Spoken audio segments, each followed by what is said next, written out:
నన్ను ఆహ్వానించిన దైవ సేవకులు ఆనంద్ విజయ్ కుమార్ గారికి, నన్ను ఇక్కడికి పరిచయం చేసిన ఆత్మీయ కుమారుడు ఆనంద్, తనకి వేదిక మీద ఉన్న దేవుని బిడ్డలకు, కూడిన మీ అందరికీ కూడా నా ప్రత్యేకమైన వందనాలు.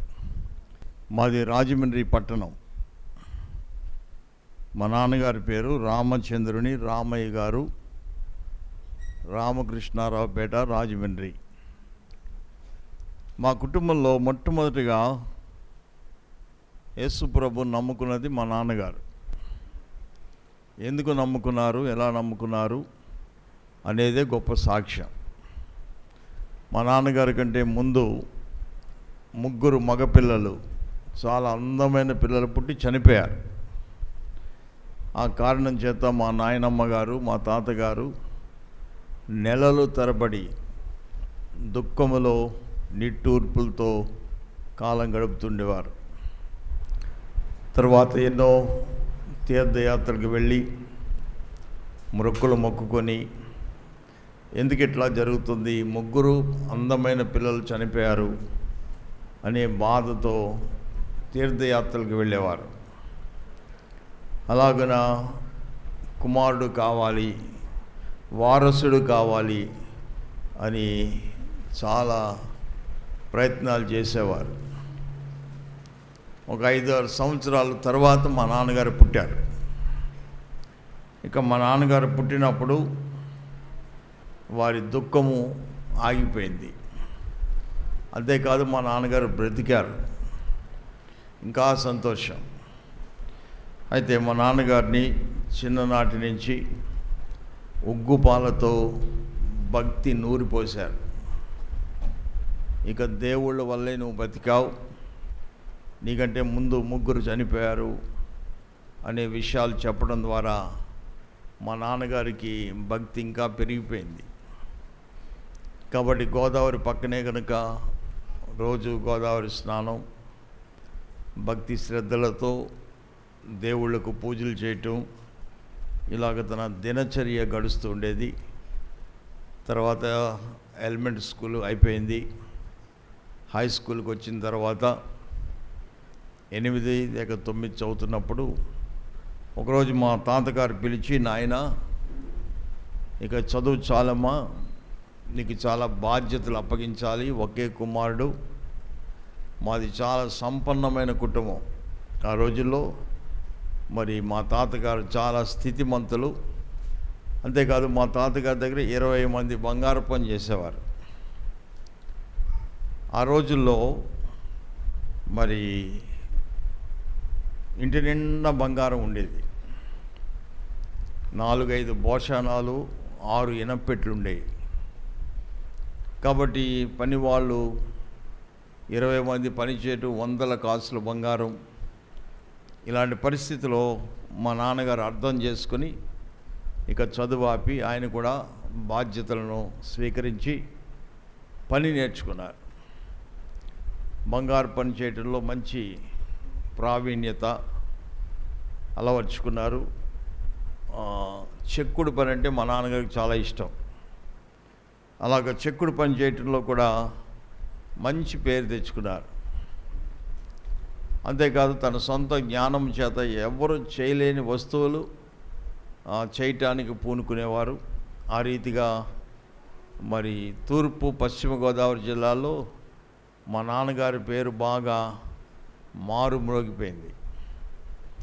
అలాంటి రోజుల్లో మరి మా నాన్నగారు మరొక ఆలోచన కలిగి ఉన్నారు. ఏంటంటే, అరే, నాకంటే ముందు 3 అన్నయ్యలు చనిపోయారు, నేను ఒక్కడిని మిగిలాను, ఇంత గొప్ప జన్మ, మానవ జన్మ నాకు ప్రసాదించాడు దేవుడు, కనుక బంగారం ఉంది, వెండి ఉంది కావలసినంత, కనుక దేవుళ్ళను తయారు చేద్దాం వెండితో బంగారంతో అని బంగారంతో వెండితో విగ్రహాలు చేయటం ప్రారంభించారు. అది చూసిన ఆ కాలపు జమీందారులు, బాగా సంపన్నమైన ధనవంతులు, కొవ్వూరు, దొమ్మేరు, పంగిడి, అన్నదేవరపేట, ఇవన్నీ నాకు తెలుసు, మా నాన్నగారితో తిరిగేవాడిని. వాళ్ళు ఆర్డర్స్ ఇస్తే ఆ రీతిగా చేసేవారు. కాబట్టి దానిలో కూడా మంచి పేరు తెచ్చుకున్నారు. ఈ క్రమంలో ఆయన చేసిన వస్తువులన్నీ కూడా కొన్ని సిద్ధమై ఉన్నప్పుడు ఒకరోజు ఉదయాన్నే ఆయన పనిలో కూర్చున్నప్పుడు చూసి, అమ్మా ఎంత అందంగా చేశాను, ఎంత బాగా చేశా, భలే కళ్ళు పెట్టాను, ముక్కు పెట్టాను, ఇలాగా తనలో తాను అతిశయిస్తూ అంతా బాగానేది కానీ ప్రాణం పోయలేకపోయాను, ప్రాణం పోస్తే ఎంత బాగుండేది అనే ఆలోచన వచ్చిందట. ప్రాణం పోయటం ఎవరికి సాధ్యం? ప్రాణం తీయటం వచ్చి కానీ మనకి ప్రాణం పోయటం రాదు కదా. అప్పుడు మా నాన్నగారు చిన్న వయసులోనే గొప్ప జ్ఞానం కలిగి ఉండేవారు. ఆయనకు అనిపించిందట, అరే నేను చేసింది బంగారం వెండి అయినప్పటికీ ప్రాణం లేదు కదా, కళ్ళు ఉన్నాయి చూడట్లేదు, నోరుండి మాట్లాడట్లేదు, కాళ్ళుండి నడవట్లేదు, చెవులుండి వినట్లేదు, కానీ తల్లి గర్భంలో చిన్న పాల బొట్టు వలె పడిన నన్ను ఇంత అందంగా నన్ను చేసింది ఎవరు, నన్ను చెక్కింది ఎవరు, నాకు ప్రాణం పోసి జీవాన్ని నాలో నింపి ఈ భూమి మీదకి తీసుకొచ్చింది ఎవరు? నన్నైతే మా అమ్మగారు చేయలేదు, మా నాన్నగారు చేయలేదు, మరి ఎవరు చేశారు నన్ను? ఆయన ఎవరు? ఆయన ఎక్కడుంటాడు అని ఆలోచన ఆయనలో బాగా ఉత్పన్నమై, నన్ను చేసిన దేవుడు నాకు కావాలి, నేను చేసిన వాళ్ళు కాదు, నన్ను చేసిన దేవుడు ఎక్కడ ఉంటాడు? ఆ శిల్పి ఎవరు? ఆ దేవుడు ఎవరు? ఆ బ్రహ్మ ఎవరు? నేను ఆయన చూడాలి. జన్మనిచ్చిన తల్లిని చూశాను, తండ్రిని చూశా, కానీ నన్ను పుట్టించిన దేవుడు, నాకు ఇంత అందమైన రూపురేఖలు ఇచ్చినవాడు, చూసే కళ్ళు, వినే చెవులు, మాట్లాడే నోరు, నడిచే కాళ్ళు, ఇవన్నీ ఎవరి వల్ల కలిగింది నాకు అని మొట్టమొదట మా నాన్నగారు వాళ్ళ నాన్నగారిని అడిగారట. నాన్న, నన్ను నిన్ను చేసిన దేవుడు ఎవరు? ఆయన ఎక్కడ ఉంటాడు? మనం చేసిన వాళ్ళు విగ్రహాలే కదా, వాటికి ప్రాణం లేదు కదా, అవి దేవుళ్ళు ఎట్లా అవుతాయి అని మా నాన్నగారు వాళ్ళ నాన్నగారిని ప్రశ్నిస్తే, అంటే మా తాతగారిని, మరి ఆయనకి అంత జ్ఞానం లేదు, అందరూ దేవుళ్ళేరా అని సమర్థించి మౌనంగా ఉండేవారట. అయితే మా నాన్నగారికి తృప్తి లేదు. అప్పుడు ఈ దేవుళ్ళని గురించి తెలిసిన పండితులు, శాస్త్రులు, ప్రధాన పూజారులు ఎవరైతే ఉన్నారో వాళ్ళ దగ్గరికి వెళ్ళి వాళ్ళని ప్రశ్నించేవారట. ఈ ప్రశ్న వాళ్ళకి చాలా ఇబ్బందిగా ఉండేది. ఎప్పుడు ఎవరు మమ్మల్ని అడగలేదురా బాబు, గుడ్డెది చేలో పోయినట్టుగా పోయారు, నువ్వేంటి మమ్మల్ని క్వశ్చన్ చేస్తున్నావు, దేవుడు ఎవరు అని అడుగుతున్నావు, అందరూ దేవుళ్ళని వాళ్ళు కూడా చెప్పేవారట. చెప్తే మా నాన్నగారు అక్కడితో ఊరుకోలేదు. సరే వీళ్ళు చెప్పలేకపోతున్నారు కనుక దేవుడు ఉన్నాడని ప్రజలందరూ ఎక్కడికి పోతున్నారు, మరొక పర్యాయం అవన్నీ దర్శించుకొద్దాం అని క్షుణ్ణంగా పరిశీలన చేద్దాం.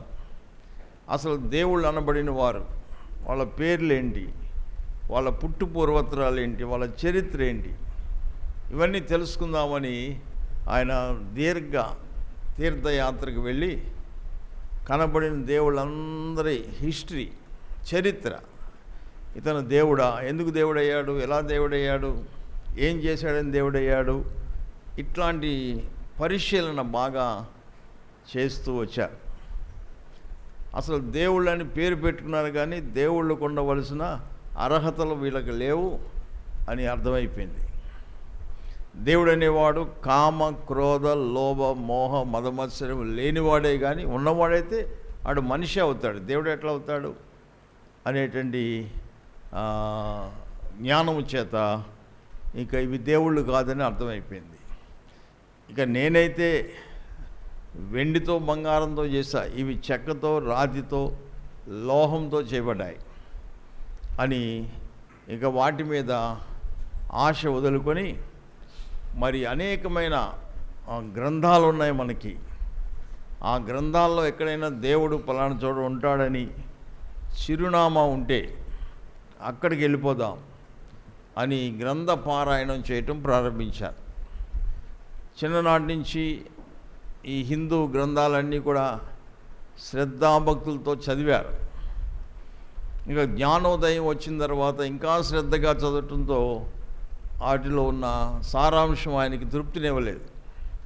ఏదో బ్రహ్మముఖంలోంచి బ్రాహ్మణుడు పుట్టాడని, ఇంకా భుజాల్లోంచి రాజులు పుట్టారు, తొడలోంచి వైశ్యులు పుట్టారు, పాదాలోంచి శూద్రులు పుట్టారని ఉంది. మరి అమెరికా వాడు, జపాన్ వాడు, ఇంగ్లాండ్ వాడు ఎక్కడి నుంచి పుట్టాడు అని ఇట్లాగా ఆయన ప్రశ్న వేసుకునేవారు అన్నమాట. కాబట్టి ఇవన్నీ అబద్ధం, కట్టు కదా అని అర్థమైపోయింది. ఆ తర్వాత మరి గ్రంథాలన్నీ చూసాం, కానీ క్రైస్తవులు పరిశుద్ధ గ్రంథం అంటున్నారు. ఇంత గొప్ప పేరు ఎందుకు వచ్చింది ఈ పుస్తకానికి? అసలు ఈ పుస్తకంలో ఏముందో చూద్దాం అని ఆయనే బైబిల్ ఎక్కడ దొరుకుతుందో పరిశీలనగా తెలుసుకొని బైబిల్ గ్రంథం కొనుక్కుని, పగలైతే మా తాతగారు చూస్తారని అర్ధరాత్రి, కరెంటు లేని రోజులు అవి, కిరసనాల దీపం వెలిగించుకుని భక్తి శ్రద్ధలతో బైబిల్ పారాయణం చేయటం ప్రారంభించారు. అట్లా బైబిల్ చదువుతున్నప్పుడు ఆది కాండములోనే క్రమమైన దైవ సంబంధమైన విధి విధానాలు చాలా తేటగా అర్థమయ్యాయి. దేవుడు 5 దినాల్లో మానవాళికి కావలసిన సృష్టి యావత్తును కూడా తన వాక్కు చేత కలగజేసి, ఆ సృష్టి అంతటిపైన ఎవరిని నియమించాలి, జంతువులా పనికిరావు, పక్షులా పనికిరావు, పురుగులా పనికిరావు, ఎవరు ఈ భూమిని ఏలగలిగిన వారు ఉన్నారు అని చూస్తే ఎవ్వరూ కనిపించట్లేదు. అప్పుడు దేవుడు అనంత జ్ఞాని అయిన వాడు గనక మన పోలికలో మన స్వరూపంలోనే ఒక మానవుని చేద్దాం అని దేవుడు ఆలోచించి నేల నుండి మట్టి తీసి మట్టితో అందంగా బొమ్మను చేసి, ఆ బొమ్మకు దేవుడు తన స్వారూప్యాన్ని, తన పోలికనిచ్చి, ఆ మీదట దాని నాసిక రంధ్రంలో జీవాన్ని ఊదినప్పుడు నరుడు జీవాత్మయ్యాడు, మనిషి అయ్యాడు. బా, ఎంత అద్భుతమైన సృష్టి క్రమం, ఎంత బాగుంది అని బైబిల్ మీద ఆయనకి ఇంకా ఆశ పెరిగిపోయింది. అంతేకాకుండా మనుషుడు ఒంటరిగా వాడైపోయాడు. అన్నీ జతలు జతలుగా ఉన్నాయి కదా, మనుషుడు ఒక్కడే ఉన్నాడు ఒంటరిగా ఉంటే తొండ్ర పనులు చేస్తాడు అని ఈ మానవుని కొరకు ఎక్కడి నుంచో కాకుండా ఆదాములో నుంచే ఒక స్త్రీని కలుగజేశాడు. ఎంత అద్భుతం! అప్పుడు వాళ్ళిద్దరిని జతపరిచాడు. ఈ విషయాలు చాలా అద్భుతంగా మా నాన్నగారికి ముత్యాలు దొరికినట్లుగా వాటిని హృదయంలో దాచుకుంటున్నారు. అంతేకాదు బైబిల్లో చక్కని మాట ఉంది, ఆశగల ప్రాణాన్ని దేవుడు తృప్తిపరుస్తాడు. మా నాన్నగారు ఆశ ఏంటి ఏమా? దేవుడు ఎవరు? ఇంతమంది దేవుళ్ళు ఉన్నారు, దేవుళ్ళు వేరు, దేవుడు వేరు. కాబట్టి మా నాన్నగారు ఆశ ఏంటంటే దేవుడు ఎవరో తెలుసుకోవాలని. ఆకాశం ముందున దేవునికి ఒక ఆశ ఉంది. మా నాన్నగారికి ఉన్నట్లుగానే పరలోకంలో దేవునికి కూడా ఒక ఆశ ఉంది. ఏం ఆశ ఉంది? వివేకము కలిగి దేవుని వెతుకువారు కలరేమో అని దేవుడు ఆకాశం నుండి తొంగి నరులను పరిశీలన చేస్తుంటే మా నాన్నగారు దొరికారు. అప్పుడు దేవుడు ఆశగల ప్రాణాన్ని తృప్తిపరచాలి కనుక దేవుడే దిగి వచ్చి మా నాన్నగారు ఒళ్ళో కూర్చున్నాడు. దేవుడు ఒళ్ళో కూర్చుంటాడు వచ్చి, ఏమా ఇదిగో ఆది యందు వాక్యం ఉండెను, వాక్యము దేవుని యొద్ద ఉండెను, వాక్యము దేవుడై. అది ఎంత దగ్గరగా దేవుడు తన్ను ప్రేమించే వారికి, తను వెతికే వారికి దేవుడు అందుబాటులో ఉంటాడు, దగ్గరగా ఉన్నాడు అన్నమాట. ఇక బైబిల్ చదువుతుంటే దేవుడే మాట్లాడుతున్నాడు. ఇక మా నాన్నగారు హృదయం ఉప్పొంగిపోతూ ఉంది.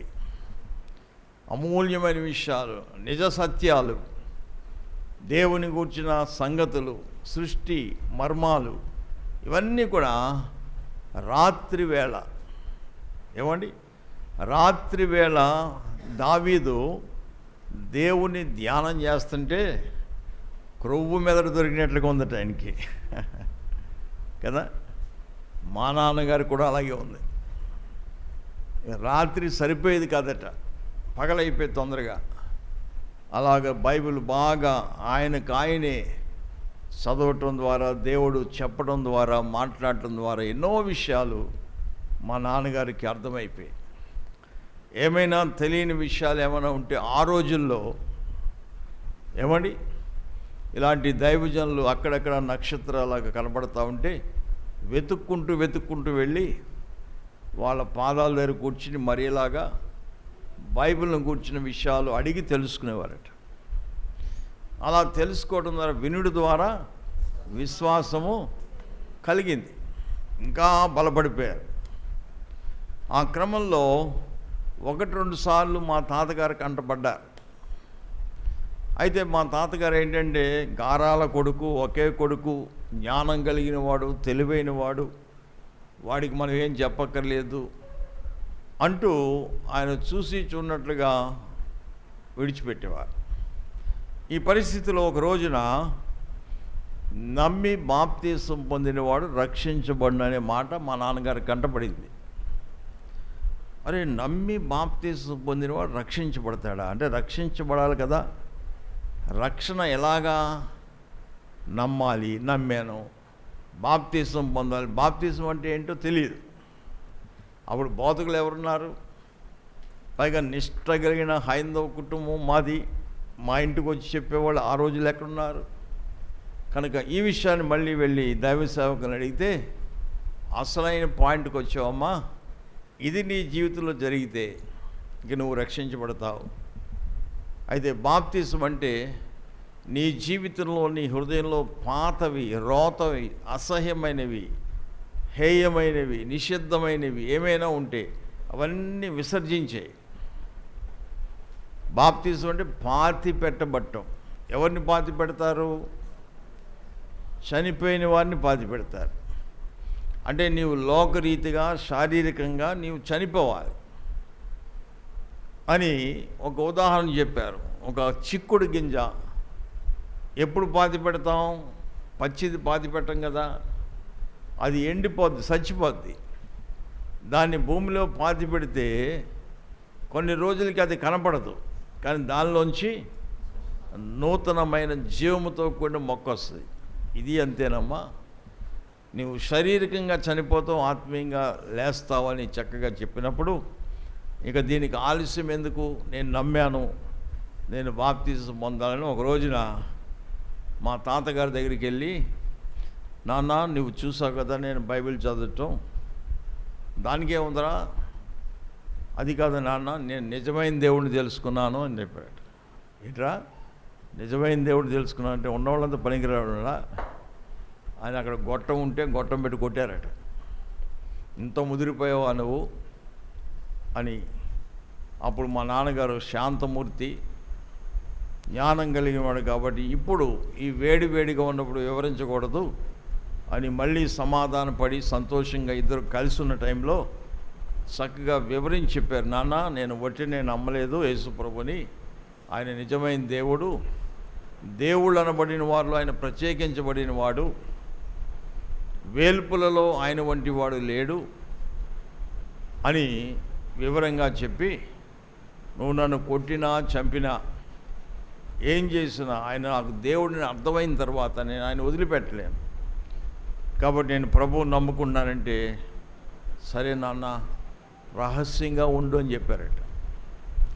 రహస్యంగా ఉండేది కాదే ఇది సత్యం.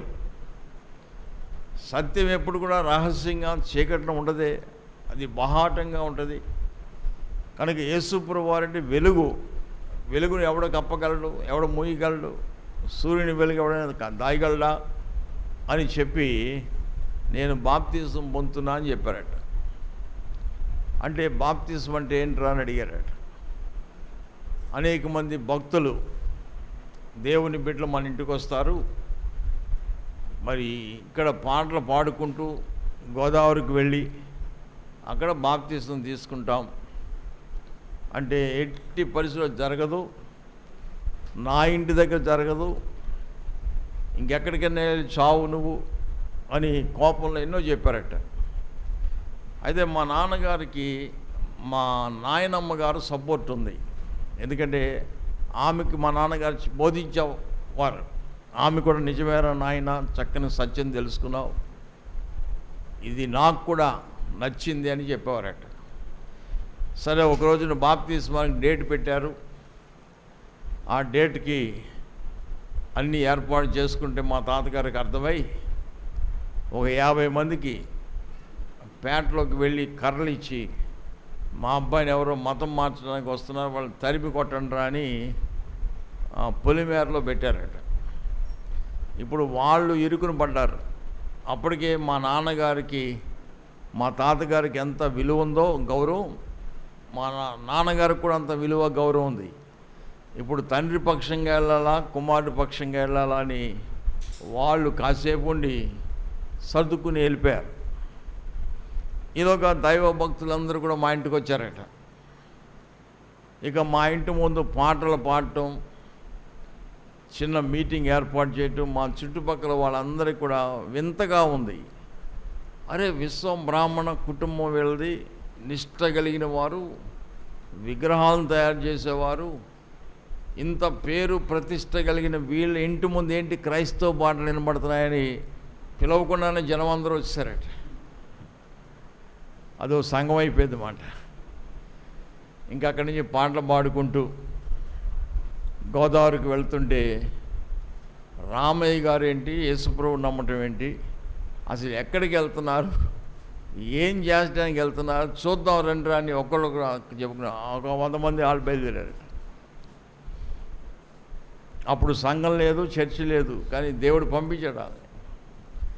ఈ సంగతి ఎవరో చెప్పారట. ఏమండో మీ అబ్బాయితో మొత్తం అందరూ వెళ్ళిపోయారంటే ఇక మా తాతగారి కాళ్ళు నిలబడలేదు, ఆయన పరిగెత్తాడట. అప్పటికే బాప్తిసం అయిపోయి తిరిగి వచ్చేస్తున్నారు. ఇంటికి వచ్చాక మంచి మీటింగ్ పెట్టి అందరికీ భోజనాలు సిద్ధపరిచారట. అక్కడ దైవజనుల వాక్యం, మా నాన్నగారి సాక్ష్యం ఎంతోమందిని ప్రభు వైపు ఆకర్షించింది. రామయ్య గారు లాంటి వాడు యేసు ప్రభు నమ్ముకుంటే మనం ఏ పాటి వాళ్ళం అని అప్పటికప్పుడు కొంతమంది తీర్మానం చేసుకుని మేము కూడా ఈ దేవుణ్ణి నమ్ముకుంటామన్నారట. దేవునికి స్తోత్రం. అలాగని మా నాన్నగారు ప్రభు యేసుక్రీస్తు వారిని తన సొంత రక్షకుడిగా అంగీకరించారు. ఇంకా అక్కడి నుంచి శోధనలు స్టార్ట్ అయ్యాయి.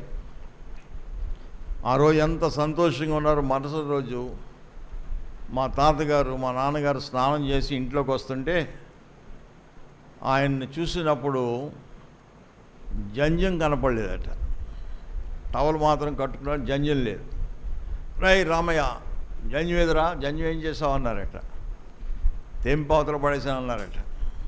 ఏంట్రా తెంపవతలు పడేసావా, ఏమనుకుంటున్నారు నువ్వు, మనం జంజిపోవాళ్ళము, ఈ లోకంలో ఎంతో గౌరవం కలిగిన వాళ్ళం, నీకు జంజం లేకపోతే పెళ్ళి ఎలాగవుద్దురా అని ఇలాంటి ప్రశ్నలు వేస్తే అప్పుడు మా నాన్నగారు చెప్పారు, నాన్న అసలు నువ్వు నాకు ఎందుకు వేసావు జంజం, దానివల్ల నాకేంటి లాభం, అది చీకిపోతే తెగిపోద్ది, లేదంటే ఈపు గోక్కోవడానికి పని చేస్తుంది. జంజం ఉన్నవాళ్ళు జంజంతో గోక్కుంటారు, లేని వాళ్ళు గోడకు రాసి గోక్కుంటారు. నాకు ఆల్రెడీ దేవుడు జంజం వేసాడు. ఎట్లా దేవుడు జంజం వేశాడా, నాకే కాదు నీకు కూడా వేసాడు నాన్న అని చెప్పారట. నాకు కూడా జంజం వేసాడా, నీకే అమ్మకు కూడా జంజం ఉందని చెప్పారట. ఏంట్రా ఏం మాట్లాడుతున్నావు, ఏం జంజంరా చూపించన్నారట. అది కనపడేది కాదు, పని చేస్తుంది, దాని పేరు మనస్సాక్షి అని చెప్పారట. చెప్పలు కొట్టండి. ఏమా, జంజం ఉన్నవాడు అన్ని తప్పులు చేస్తాడు, కానీ మనస్సాక్షి ఉన్నవాడు భయపడతాడు. మనస్సాక్షి ఒప్పుకోదు, తప్పు చేస్తే మనస్సాక్షి గద్దిస్తుంది. కాబట్టి దేవుడు పరలోకమందే ఆయన పుట్టించే ప్రతి మనిషికి మనస్సాక్షి అనే జంజం వేసి ఈ భూమి మీదకి పంపిస్తున్నాడు నాన్న అని చెప్పినప్పుడు మా తాతగారు మైండ్ బ్లాక్ అయిపోయి, ఇంత జ్ఞానం ఎక్కడదరా నీకు అడిగితే అప్పుడు చెప్పారు, ఇదిగో ఇది చదివితే ఇదంతా జ్ఞానమే అని చెప్పినప్పుడు ఆయన ముసిముసి నవ్వులు నవ్వుకున్నారట. తర్వాత దేవుని బిడ్డారా, మరి మా నాన్నగారికి వివాహం అయింది. మేము 7 సంతానం జన్మించాం. ఇక మా తాతగారు ఎగిరి గొంతులు వేస్తున్నాడు, ఎందుకంటే నా ఆస్తికి సరిపోయినంత మంది పిల్లలను దేవుడు ఇచ్చాడు అని. ఇప్పుడు పుట్టేవారికి పేర్లు పెట్టే దగ్గర ఇక మా తాతగారు పంచాంగం చూసి, నక్షత్రం చూసి, మగవాళ్ళకి దేవుళ్ళ పేర్లు, ఆడవాళ్ళకి దేవతల పేర్లు పెట్టాలని ఆయన నిర్ణయించుకున్నాడు. ఈ సంగతి మా నాన్నగారికి తెలిసి, నాన్న నువ్వు అలాంటి పనులు చేయకు, నాకు దేవుడిచ్చిన పిల్లలు నేనే పేర్లు పెట్టాలి, అయితే నువ్వు బైబిల్లో పేర్లు పెడితే నేను ఒప్పుకొనరా అన్నారట. అప్పుడు మా నాన్నగారు చెప్పారట, నేను బైబిల్లో పేర్లు పెట్టను, దేవుడు నాకు బయలుపరుస్తాడు, ఆ పేర్లు పెడతాడు, నచ్చకపోతే గొడవ పెట్టు, అంతేగాని మనం పేరు పెట్టేటప్పుడు అన్నప్రసనం, నామకరణ ఈ 2 జరుగుతాయి కనుక బంధువుల మధ్య మనం గొడవ పడకూడదు అని మా నాన్నగారు సమర్థించారు. పుట్టిన ప్రతి వ్యక్తికి 100 తులాలతో వెండి కంచాలు చేసి పెద్ద ఫంక్షన్ పెట్టేవారట. సరే, ముందు అబ్బాయి పుడితే అబ్బాయికి మా నాన్నగారు వజ్రం అని పేరు పెట్టారు.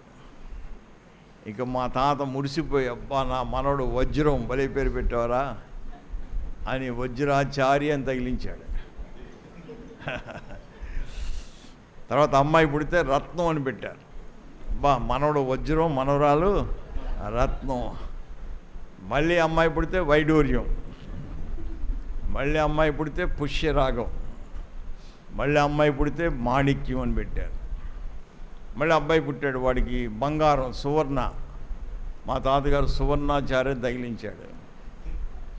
ఇక నేను పుట్టాడికి మా తాతగారు యేసుప్రభుని నమ్ముకున్నాడు. దేవునికి స్తోత్రం, చెప్పండి కొట్టండి.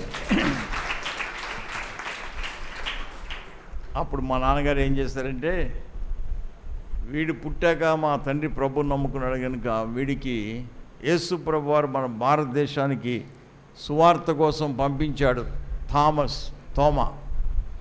వీడు సేవకుడు కావాలని చెప్పి నాకు థామస్ అని పెడితే మా తాతగారు తోక తగిలించాడు, థామస్ ఆచార్య అని. అప్పుడు మా నాన్నగారు చెప్పారు, ఆచార్య అంటే ఏం కాదురా, నువ్వు జీవితాంతం ప్రభువుని వెంబడిస్తే నువ్వు ఆచార్యం అవుతావు, జీవితాంతం ప్రార్థించే వాళ్ళందరూ కూడా పూజారులు అని చెప్పి చక్కగా విడబడి చెప్పారు. చాలా సంతోషమైంది. అయితే నేను సేవకు సమర్పించబడ్డాన సంగతి నాకు చిన్నప్పుడు అర్థమయ్యేది కాదు. నా కోసం ప్రత్యేకంగా ప్రార్థించేవారు మా తల్లిదండ్రులు. అయితే దేవుని మహాకృపను బట్టి దేవుడు తగిన కాలమందు ఆయన పిలుపుతో నన్ను పిలుచుకున్నాడు. మా నాన్నగారు మరి ప్రభువుని అంగీకరించిన తర్వాత, దేవుని బిడ్డలారా, మా ఇల్లే మా నాన్నగారు ఒక మందిరంగా మార్చేశారు. మా ఇంటిని ఒక మందిరంగా మార్చేశారు. మా నాన్నగారే మాకు మంచి బోధకుడు.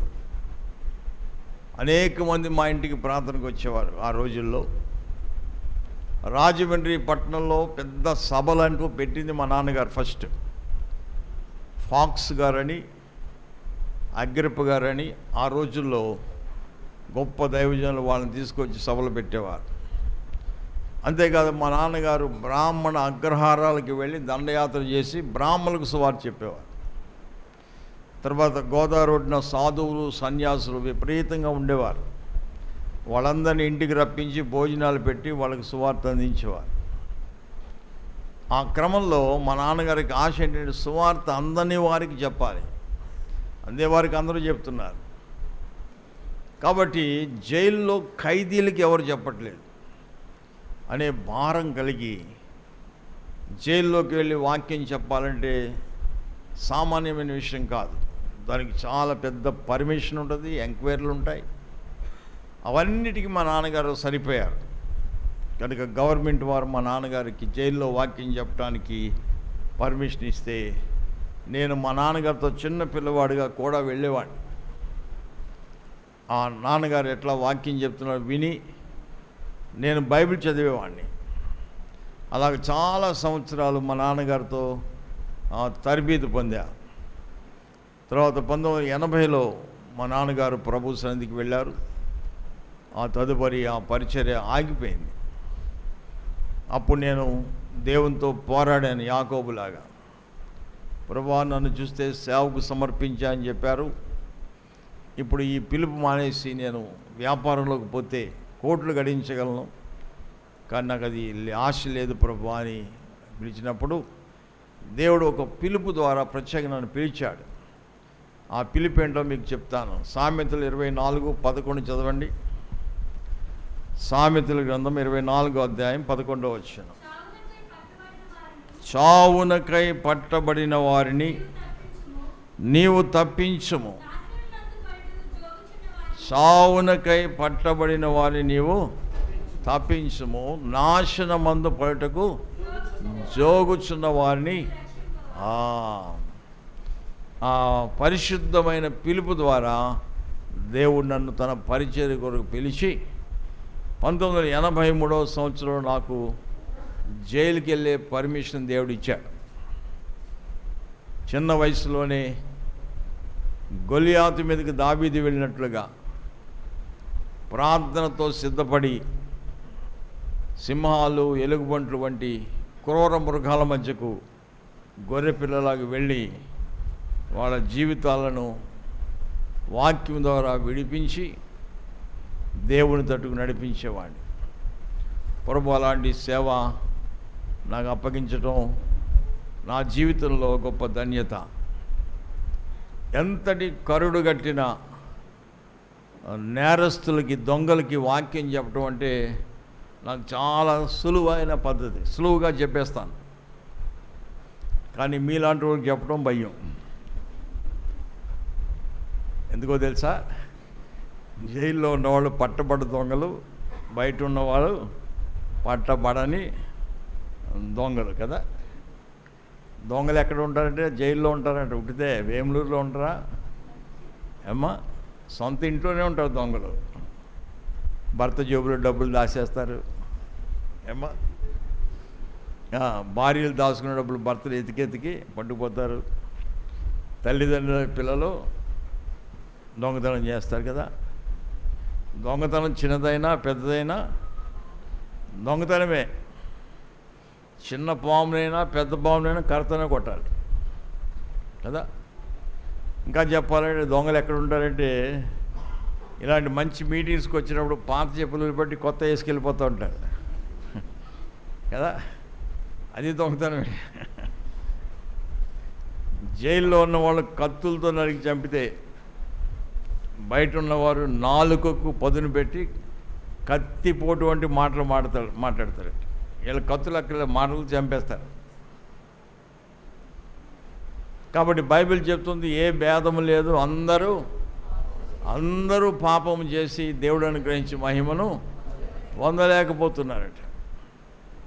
దేవుని బిడ్డారా, జైల్లో ఉన్న వాళ్ళు చట్టానికి దొరికారు, మనం దేవునికి దొరికాం. కాబట్టి మందిరంలో ఉండాలి, అయితే మనం జైల్లో ఉండాలి. దేవుని బిడ్డారా, ఆ రీతిగా దేవుడు తన ప్రేమను బట్టి, కృపను బట్టి సుదీర్ఘమైన పరిచర్య, నా జీవితం అంతా 35 సంవత్సరాలు జైల్లోనూ, ఖైదీల మధ్య, ఖైదీల కుటుంబాల మధ్య. ఆ ఖైదీలు అంటారు, అయ్యగారు మేము జైలుకి వచ్చాము కాబట్టి దేవుని పట్టుకున్నాం, ఇది చెరసాల అనుకున్నాం, కానీ ఇది చెరసాల కాదు, ఇది మాకు రక్షణశాల, ఇది మేము పుట్టిన స్థలం అని చెబుతూ, మరి మేము ఇంటికి వెళ్ళేప్పటికి 10-15 ఏళ్ళు అవుద్ది. మా కుటుంబాలు ఇంకా విగ్రహారాధనలోనే ఉంటారు. దయచేసి మా ఊరు వెళ్ళరా, మా ఇంటికి వెళ్ళరా అని అడ్రస్ ఇస్తే ఆ అడ్రస్ పట్టుకుని ఎంత దూరమైన ఆ కుటుంబాలను దర్శించి వాళ్ళకు సువార్త చెప్పి, ఎంతోమంది అయ్యా ఇంక ఈ విగ్రహాలు మాకు అక్కర్లేదండి, మా ఆయన రక్షించబడేటువంటి దేవుడే మాకు కావాలి అని చెప్పి, ఇది తీసేయండి అయ్యా అంటే నా చేతులతో ఎంతోమంది విగ్రహాలు తీసా ఇళ్ళల్లో. దేవుడి మీద అలాగున జైలు పరిచర్య ముందుకు సాగుతూ ఉంది. ఆటంకాలు ఎన్నో వస్తున్నాయి, అయినప్పుడు కూడా ప్రభువు నడిపిస్తూ ఉన్నాడు. దేవునికి మహిమ కలుగును గాక. అయితే ఇంకో చిన్న సాక్ష్యాన్ని చెప్పి క్లుప్తంగా నేను వాక్యంలోకి వెళ్ళిపోతాను. మీలో ఎంతమందికి చిలకలూరుపేట దగ్గర ఇద్దరు యవనస్తులు బస్సు కాల్చేశారు? సాతులూరు చలపతిరావు, గంటెల విజయవర్ధనరావు అని. వాళ్ళకి కొంచెం డబ్బులు అవసరమై ఎలా సంపాదించాలో తెలియక వారు ఇంటి దొంగతనాలు చేస్తే దొరికిపోతే చంపేస్తారు. పోనీ బ్యాంకు దోసుకుందామంటే మనకు అలవాటు లేదు.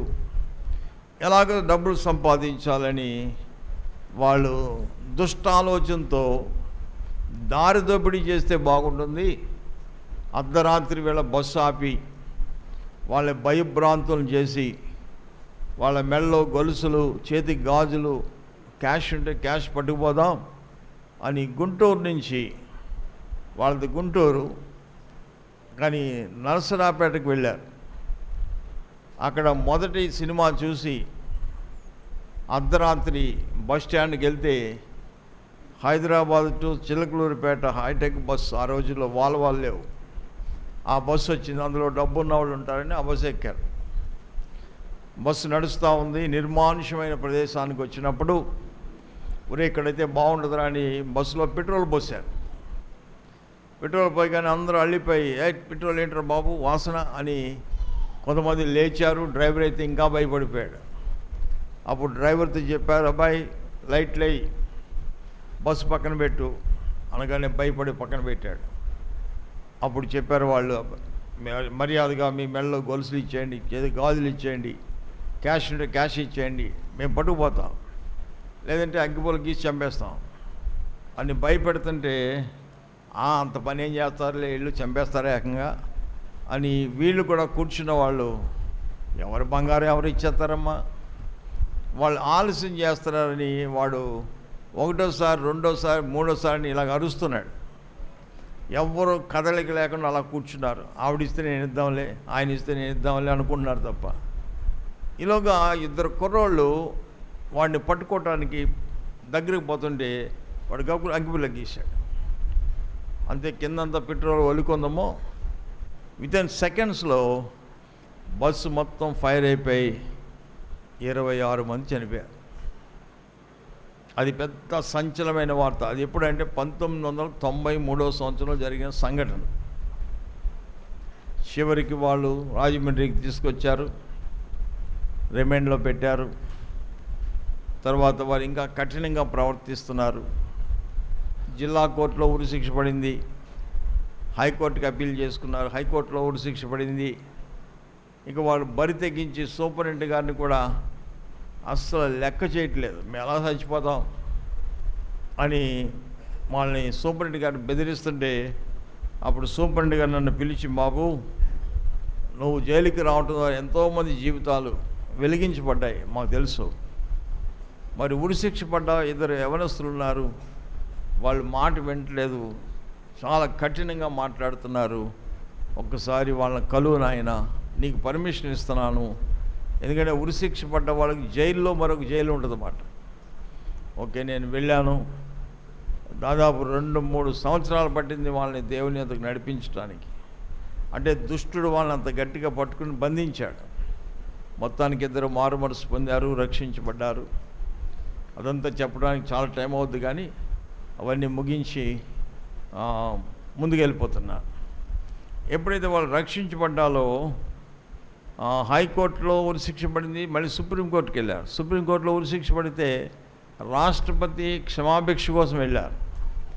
రాష్ట్రపతి కూడా నో, ఉరి తీసేయండి అన్నాడు. ఆర్డర్స్ జైలుకి వచ్చాయి. అప్పుడు నేను వాళ్ళని కలిసినప్పుడు వాళ్ళు బోర్ని ఏడ్చారు. అప్పుడు ఎందుకు ఏడుస్తారా, మరణం ఎవరికి కొత్త కాదు, కాకపోతే మీరు ముందు వెళ్తున్నారని వెనకాల వస్తా, ఏం భయపడకండి, మన పితరులందరూ వెళ్ళిపోయి ఆనందంలో సంతోషంలో ఉన్నారు అని వాళ్ళని ధైర్యపరిచా. అయితే లక్షవారం ఆర్డర్స్ వచ్చాయి. శుక్రవారం ఒకరోజు ఆగి శనివారం పొద్దుట ఉరి తీసేయమని ఆర్డర్స్ వచ్చాయి. అప్పుడు లక్షవారం నాడు వెళ్ళి వాళ్ళకి విషయం చెప్పారు. వాళ్ళు బాగా ఏడుస్తూ ఉండి, ఇంకేముంది రేపు ఒక్కరోజే శనివారం మనం శాశ్వతంగా ఈ లోకాన్ని విడిచిపెడుతున్నామని ఏడుస్తుంటే అప్పుడు నన్ను పంపించారు. నేను వెళ్ళి ధైర్యపరిచి మోకరింపజేసి ప్రార్థనలో గడిపి పాటలు పాడి వాక్యం ద్వారా ఒక పగలంతా వారితో కూర్చున్నా.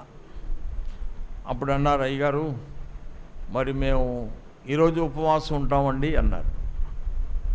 దేనికి అన్నా, మాలో ఇంకేమైనా సరి చేసుకోవాల్సి ఉంటే దేవుని ద్వారా ఒప్పుకొని ఏడుస్తాం అని చెప్పినప్పుడు నేను సూపరింటెండెంట్ గారిని అడిగితే సూపరింటెండెంట్ గారు సరే ఈ రాత్రి అయితే పర్వాలేదు, రేపు ఉపవాసం ఉండకూడదని చెప్పారు. ఆ రాత్రి అంతా ఉపవాసం ఉన్నారు. పొద్దుటే మార్నింగ్ నేను వెళ్ళాను శుక్రవారం. నన్ను చూసి నా మెడ మీద పడి ఏడ్చారు. ధైర్యం చెప్పాను, అయ్యా మాకు ఇంకా ఒక లోటు కనపడుతుందండి అన్నారు. ఏంటమ్మా అన్న, మరి మేము బాప్తిసం పొందలేదు కదా, మాకు బాప్తిసం కావాలండి అన్నారు. అప్పుడు నేను జైల్లో ఎప్పుడు బాప్తిసం ఎవరికి ఇవ్వలేదమ్మా, ఎవరికైనా బాప్తిసం ఇస్తే ఇంటికి వెళ్ళి మీటింగ్ పెట్టి అక్కడ బాప్తిసం ఇస్తాను అంటే అందులో ఒకడు తెలివైనవాడు అంటాడు, లేదండి అయ్యగారు ఉరిశిక్ష పడే వాళ్ళకి ఆఖరి కోరిక ఒకటి ఉంటుంది, మాకు బాప్తిసం కావాలని చెప్పండి అన్నారు. అప్పుడు నేను పై అధికారులు చాలామంది పెద్ద పెద్ద అధికారులు వచ్చి కూర్చున్నారు. వాళ్ళ దగ్గరికి వెళ్ళి చెప్పాను, అయ్యా వాళ్ళు ఆఖరి కోరిక బాప్తిసం అడుగుతున్నారంటే అది ఎక్కడ దొరుకుతుంది అని అడిగారు. అది దొరికేది కాదండి, ఇచ్చేది అని ఎలాగ బాప్తిసం ఇస్తానో అవన్నీ చెప్పినప్పుడు వాళ్ళు చాలా హ్యాపీ అయ్యారు. సరే ఇవ్వండి అన్నారు. పరిగెత్తకుండా జైలుకి వచ్చి, అబ్బాయి మీకు పర్మిషన్ ఇచ్చారు బాప్తిసం ఇవ్వడానికి, కాబట్టి బాప్తిసం ఇచ్చేస్తాను, చాకలి బట్టలు ఉతుకునే పెద్ద కుండీ ఉంది, ఆ కుండీలో ఇస్తానంటే ఎన్ని గంటలకు ఇస్తారండి అని అడిగారు. ఇప్పుడే 12 గంటలకు ఇచ్చేస్తానని చెప్పా. అయ్యా అలా కాదండి, మరి యేసు ప్రభువారు సిలువలో దొంగని క్షమించాడు కదా, అది ఎన్ని గంటలకండి అని అడిగారు.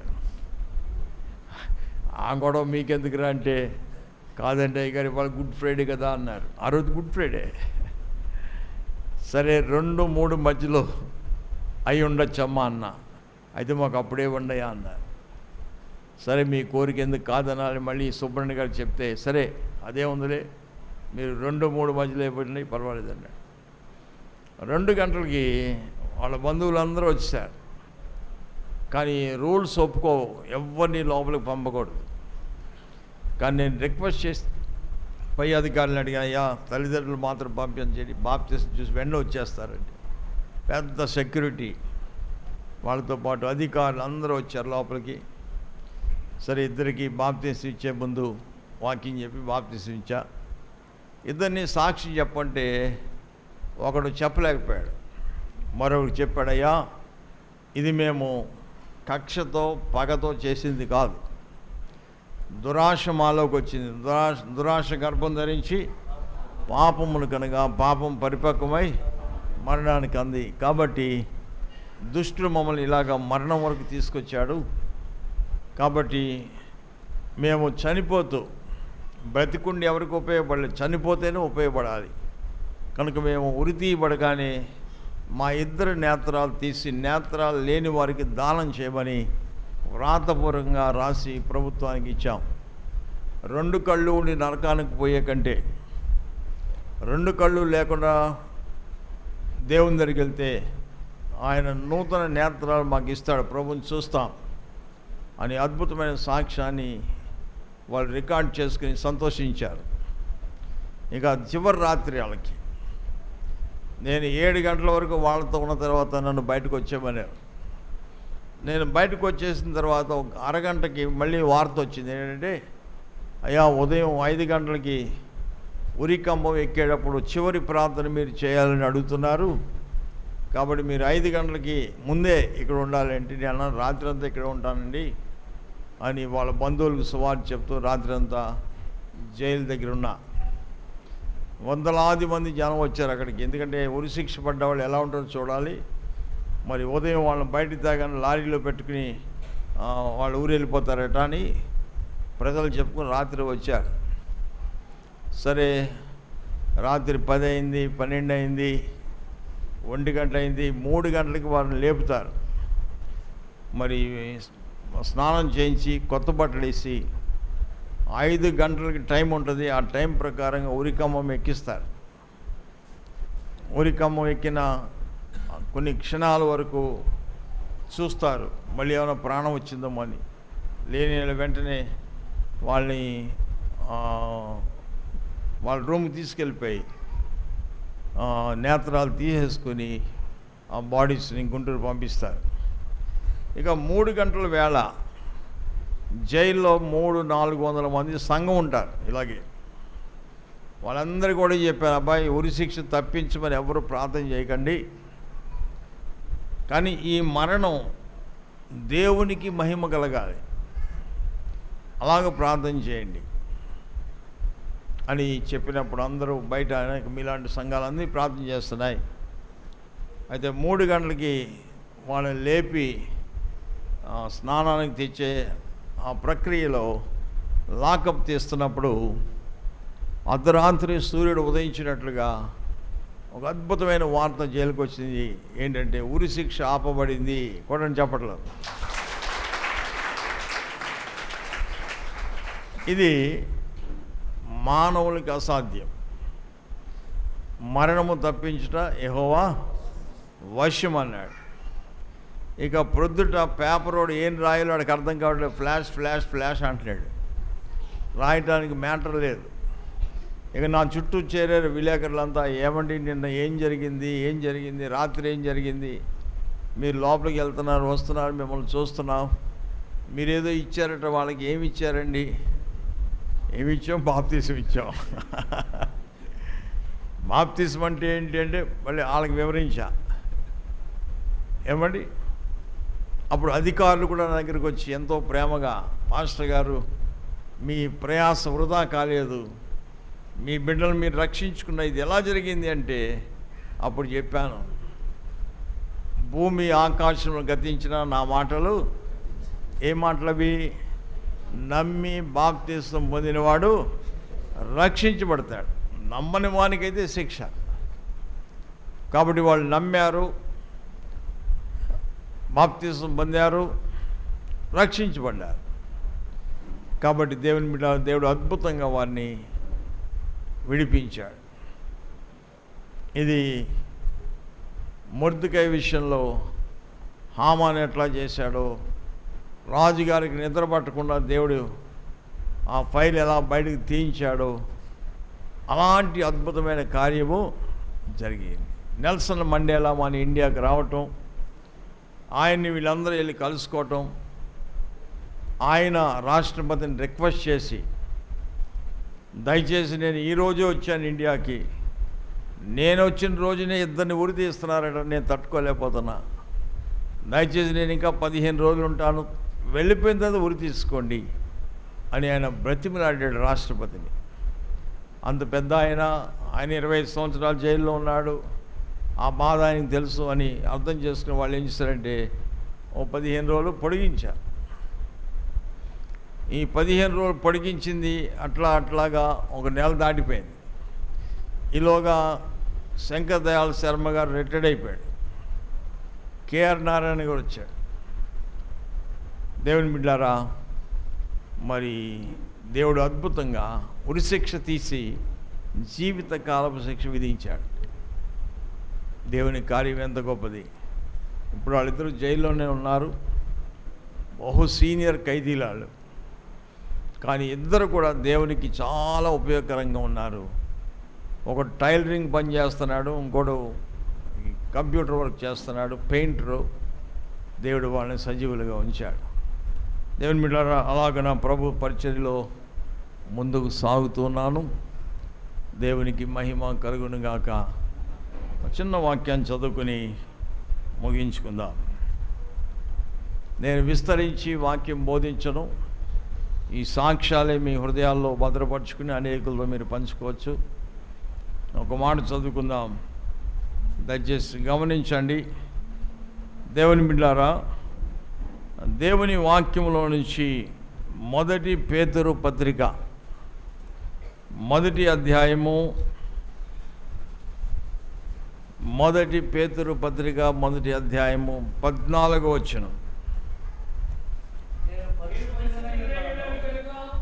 నేను పరిశుద్ధుడను గనుక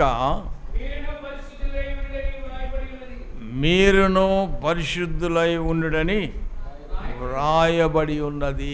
చాలండి, చిన్న ప్రార్థన చేసుకుందాం. ప్రభువా, మీకు వందనాలు. ఇప్పుడు నీ లేఖనంలో నుంచి నీ పవిత్రమైన మాటలు పలకటానికి నా నోటికి సెలవిచ్చి వినువారికి అర్థమయ్యే భాషలో నీ మాటలు వివరించడానికి కృప చూపించండి. పరిశుద్ధాత్మ తండ్రి, ప్రతి వాని హృదయంలో ఈ కార్యము జరిగించమని, నీ దాసుని అల్పుని సిలువ చాటు మరుగుపరచమని యేసు ప్రభువారి బిడ్డ ప్రార్థించి వేడుకొనుచున్నాం తండ్రి, ఆమేన్. దేవుని బిడ్డలారా, దేవాది దేవుడు, నిజదేవుడు ఈ భూమి మీదకి వచ్చి మనల్ని ఒకటి కోరుకుంటున్నాడు. మనమందరము దేవుని పిల్లలమే. మనమందరము కూడా పాపము చేసి దేవుడు అనుగ్రహించి మహిమను పొందలేకపోతున్నాం. అలాంటి మనలను, పాపులను రక్షించుటకు క్రీస్తు యేసు లోకమునకు వచ్చిన వాక్యము నమ్మదగినది, అది పూర్ణాంగీకారమునకు యోగ్యమైనది అంటున్నాడు. కనుక ప్రభు ఏమి కోరుకుంటున్నాడు? నేను పరిశుద్ధుడను గనుక మీరును పరిశుద్ధులై ఉండుడి. దేవుడు మానవాళితో చెబుతున్న మాట. ఇంకొక మాట చెప్పాడు. లేవీకాండము 20వ అధ్యాయం 26వ వచనం కూడా చదువుకుందాం. మీరు నాకు పరిశుద్ధులై ఉండవలెను. యెహోవాను నేను పరిశుద్ధుడను. మీరు నావారై ఉండినట్లు అన్యజనులలో నుండి మిమ్మను వేరు పరిచితిని. ఈ వాక్యం మా కుటుంబంలో నెరవేర్చబడింది. బహుశా మీ అందరి జీవితాల్లో కూడా ఈ వాక్యం నెరవేర్పు జరిగింది. దేవుడు మమ్మల్ని అన్య కుటుంబంలో నుంచి ప్రత్యేకపరుచుకున్నాడు. ఎందుకంటే మన దేవుడు పరిశుద్ధుడు గనుక మనము కూడా పరిశుద్ధులుగా ఉండాలి. బైబిల్లో పరిశుద్ధత అనే మాట పలుమార్లు మనకు కనబడుతుంది. దేవునికి ఏదైనా ఇష్టమైంది ఉంది అంటే పరిశుద్ధత. అర్థమైందండి? పరిశుద్ధత అనే మాట దేవునికి చాలా ఇష్టం. అందుకే దావీదు అంటాడు, దేవా, నీవు దుష్టత్వాన్ని చూసి ఆనందించే దేవుడవు కావు, చెడుతనానికి నీ యొద్ద చోటు లేదు, డాంబికులు నీ సన్నిధిలో నిలవలేరు, పాపము చేయవారందరూ నీకు అసహ్యులు అంటున్నాడు. కాబట్టి మనం మొట్టమొదటి తెలుసుకోవాల్సింది ఏంటంటే, దేవుడు మనల్ని పరిశుద్ధులుగా ఉండటానికే పిలిచాడు తప్ప అపవిత్రులుగా ఉండటానికి దేవుడు మనల్ని పిలవలేదు అని లేఖనము వాక్యం మనకి చక్కగా బోధిస్తూ ఉంది. అంతేకాకుండా హోషేయ గ్రంథంలో 11:9 అంటాడు, నేను మీ మధ్య పరిశుద్ధ దేవుడును కానీ మనుషుణ్ణి కాదు అంటాడు. అర్థమైందా? దేవుని బిడ్డారా, మన దేవుడు పరిశుద్ధుడు, పాపము అంటని వాడు, పాపము చేయని వాడు, పాపం ఎరగని వాడు. ఆయనను గురించి జడ్జిమెంట్ ఇచ్చారు హేరోదు, పిలాతు.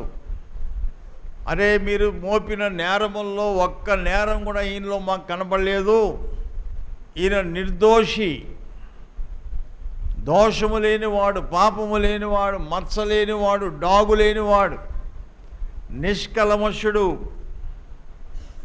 అని తీర్పు చెప్పారు.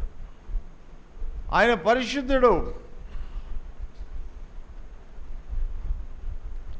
ఎంత చక్కని మాట అండి. పరిశుద్ధులుగా ఉండటానికి దేవుడు మనల్ని పిలిచాడట. యేసు ప్రభు వారికి భక్తుల కంటే పరిశుద్ధులంటే ఎక్కువ ఇష్టం.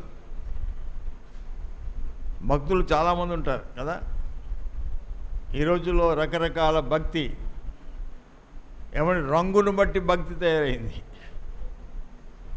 పలానా రంగు అయితే ఆ భక్తి పరులు, ఈ భక్తి పరులు. మనకు కూడా అదే అలవాటు చేస్తున్నారు. మన భక్తి ఏంటంటే 7 రోజుల భక్తి, 7 వారాల భక్తి, 40 రోజుల భక్తి అని మనకి నియమాలు పెట్టారు. భక్తి ఎప్పటి వరకు ఉండాలి? కన్ను మూసే వరకు మనం భక్తిని కొనసాగాలి. ఆ భక్తి శక్తితో కూడిందిగా ఉండాలి. ఈనాడు చాలామంది భక్తి కలిగిన వారు ఉన్నారు, కానీ పైకి భక్తి కలిగిన వారి వలె ఉన్నారు, కానీ లోపల దేవుని శక్తి లేని వారుగా చాలామంది ఉంటున్నారు. కనుక దేవుడు కోరేది ఏంటంటే ఆయన పరిశుద్ధతను కోరుకుంటున్నాడు.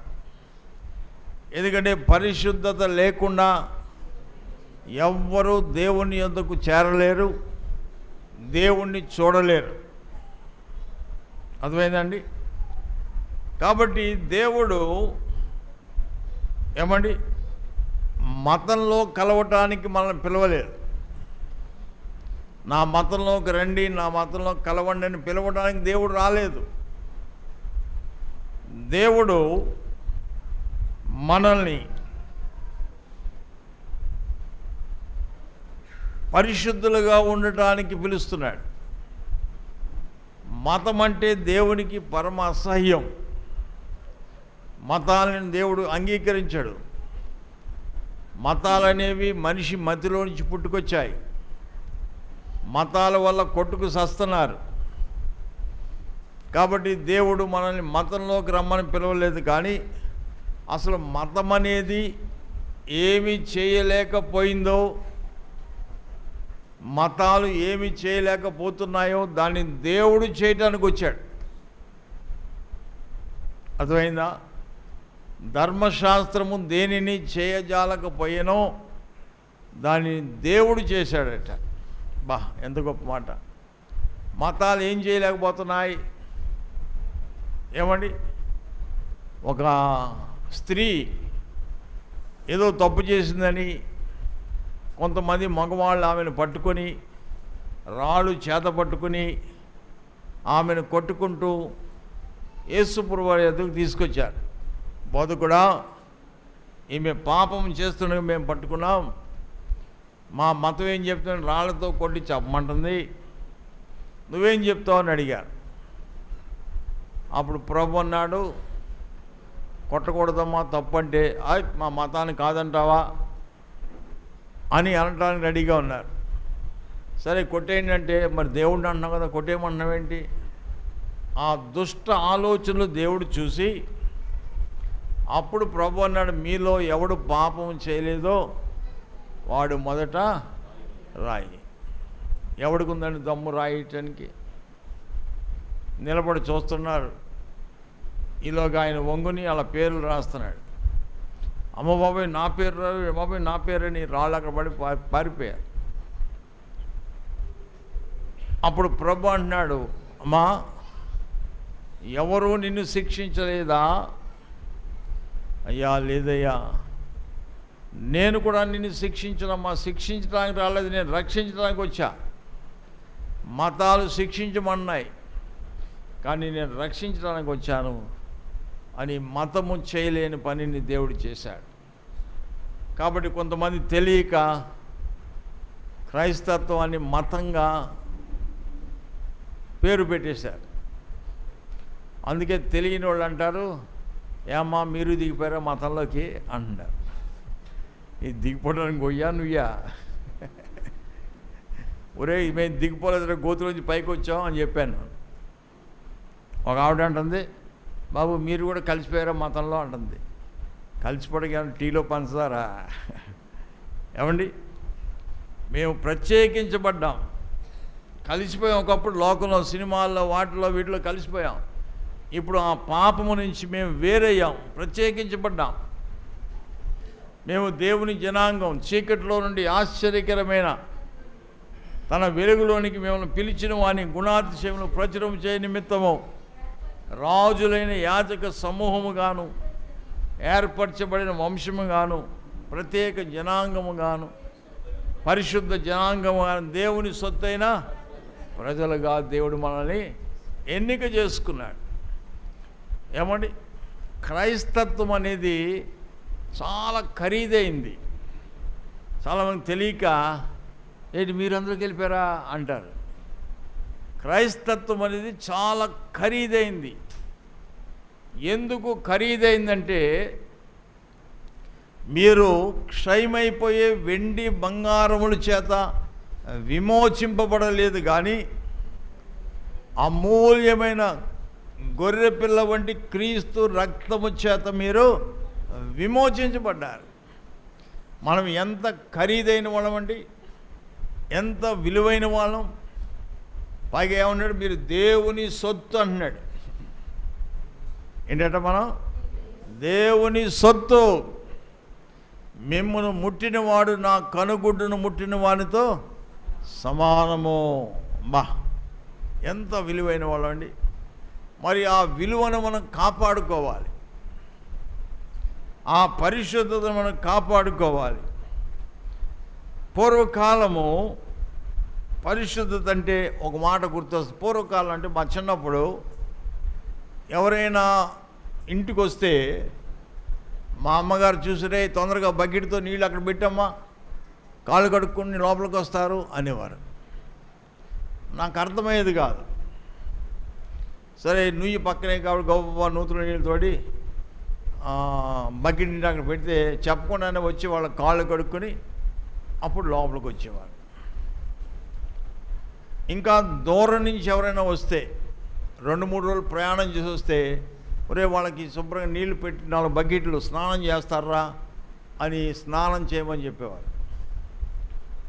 వీళ్ళు కాలు కడుక్కుని రండిరా అంటే ఒక కాలు తడితే ఒక కాలు తడిసేది కాదు. అంటే మన వాళ్ళు కడుక్కోవడం అంటే అస్సలు ఇష్టం, బద్ధకం అంట. ఇక స్నానం చేసే మనుషులను చూస్తే ఈపు తడిసేది కాదు. ఏమండి, అంటే పరిశుద్ధపరచుకోవటానికి ఎక్కువ విలువ ఎవరు, కడుక్కోవటానికి ఇష్టపడరు. మా అమ్మగారిని అడిగాను, అమ్మ ఎందుకు కాళ్ళు కడుక్కోమంటావు, అందరినీ ఎందుకు స్నానం చేయమంటావు అని అడిగితే ఆ రోజుల్లో వాహనాలు ఉండేవి కాదు, గుర్రబళ్ళు తప్పితే నడక. అప్పుడు వివరంగా చెప్పేవారు, రేయ్ రోడ్డు మీద నడిచి వస్తుంటే ఏ అపవిత్రతో తొక్కుతారు వాళ్ళు, చెప్పులు కూడా ఉండవు ఆ రోజుల్లో. అలాంటి కాళ్ళతో వాళ్ళు మన ఇంటికి వస్తే మన ఇల్లు అపవిత్రం అయిపోద్ది. ఎందుకంటే ప్రతిరోజు మా ఇల్లు కడగబడి ఉండేది, పని వాళ్ళు రోజు కడిగేవారు. కనుక అట్టివారు లోపలికి కడుక్కోకుండా వస్తే మన ఇల్లు అపవిత్రం అవుతుంది. స్నానం చేయకుండా వస్తే మన మంచాలు పాడవుతాయి అని చెప్పేవారు. అమ్మో నిజమే కదా అని నాకు అర్థమైంది. ఈ లోకంలో మన ఇంటికి రావటానికే మనం అంత పరిశుద్ధత కోరుకుంటున్నామే, మరి ఈ లోకం విడిచిపెట్టిన తర్వాత దేవుని ఇంటికి వెళ్తాం కదా. దేవుని ఇల్లు ఎలా ఉంటుంది? 84వ కీర్తన 1వ వచనం చదవండి. సైన్యములకు అధిపతికి యెహోవా నీ నివాసములు ఎంత రమ్యములు, నీ నివాసములు ఎంత రమ్యములు. బా, ఎంత గొప్ప మాట అండి. ఆయన నివాసములు ఏముంటుంది? దేవుడు పరిశుద్ధుడు పరిశుద్ధుడు పరిశుద్ధుడి ప్రతి గానములు వినబడుతూ ఉంటాయి. అలాంటి పరిశుద్ధమైన నివాసములోనికి మనం ఎలా పడితే అలా వెళ్ళిపోతే చేర్చేసుకుంటారా?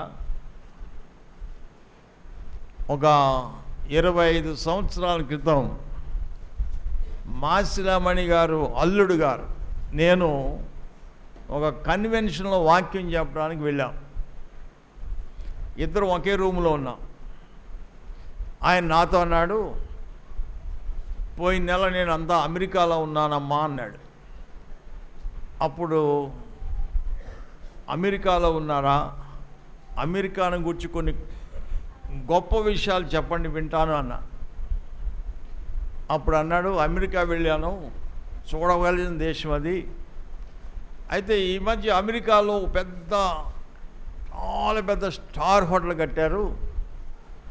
నన్ను పిలిచిన ఆయన, ఈరోజు మనం స్పెషల్ భోజనం చేద్దాం, కొత్తగా పెద్ద హోటల్ కట్టారు, ఆ హోటల్కి వెళ్దాం అని అన్నాడు.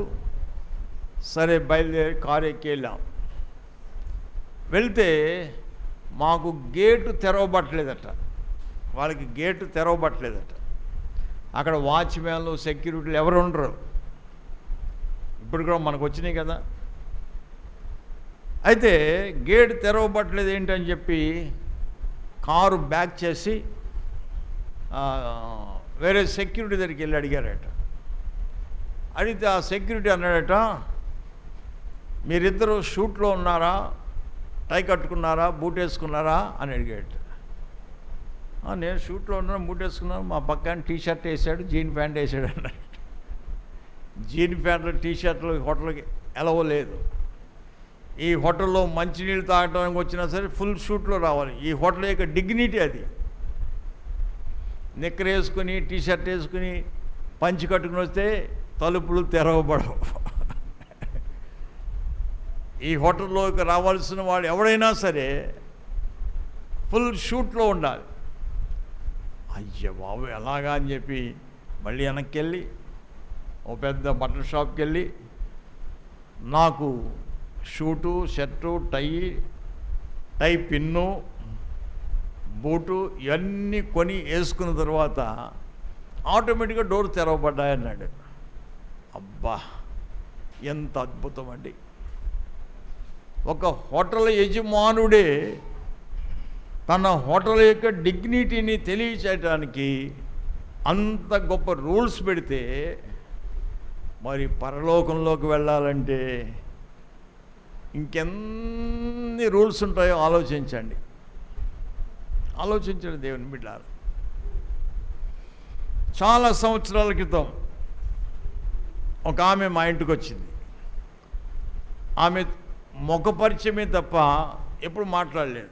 కానీ మా ఇంటికి వచ్చి కూర్చుంది. నేను బయట నుంచి వచ్చా. అరే ఈవిడ మా ఇంటికి వచ్చింది ఏంటని నేను వెంటనే, అమ్మ ఏంటి ఇలాగ వచ్చారేంటి అంటే, అయ్యా మీ చేత ప్రార్థన చేయించుకుందాం అని చెప్పి వచ్చానండి అంతే. సరే మంచిదమ్మా, చాలా సంతోషం, ప్రార్థన చేస్తాను. ఏ విషయం గురించి ప్రార్థన చేయాలి అన్నా. అయ్యా నేను కువైట్ వెళ్తున్నానండి, మరి ఇంత పెద్ద వయసులో కువైట్ ఎందుకమ్మా అన్న. అయ్యా కొంచెం అప్పులు ఉన్నాయండి, రెండోది మా చుట్టాలు కూడా అక్కడే ఉన్నారు, వాళ్ళే పంపిస్తున్నారు వీసా. సరే మంచి తల్లి, ప్రార్థన చేస్తాను. ఎప్పుడు వెళ్తున్నారంటే రేపు ఉదయం బయలుదేరుతున్నానండి, ఓ 10 రోజుల్లో నేను అక్కడికి వెళ్ళిపోతాను. చాలా సంతోషం అమ్మ, అక్కడ కూడా ప్రార్థన చేసుకోండి అని నేను ప్రార్థన చేసి పంపించా. ఒక నెల రోజుల తర్వాత నేను నడుచుకుంటూ వెళ్తున్నాను, ఆవిడ నాకు ఎదురొస్తుంది. దేంట్రా ఈవిడ కోవిట్ వెళ్ళిపోతానుంది, డబ్బులు అందలేదా ఏంటి పాపం ఈవిడ ఇబ్బంది అని ఆవిడ ముసుగు కొంచెం ఇలా కిందకి దించుకుని నడుస్తుంది. నేనే అమ్మా నువ్వు పలానా కదా అంటే అవునయ్యా అని బెక్కమొఖం పెట్టింది. అమ్మా ఏంటి ఇబ్బంది ఏమైనా అయిందా, డబ్బులు ఏంటి కారణం, ఎందుకు వెళ్ళలేదంటే అయ్యా ఇంకా మీ దగ్గర దాయటం ఎందుకండి అంది. అయ్యో చెప్పమ్మా ప్రార్థన చేస్తాం.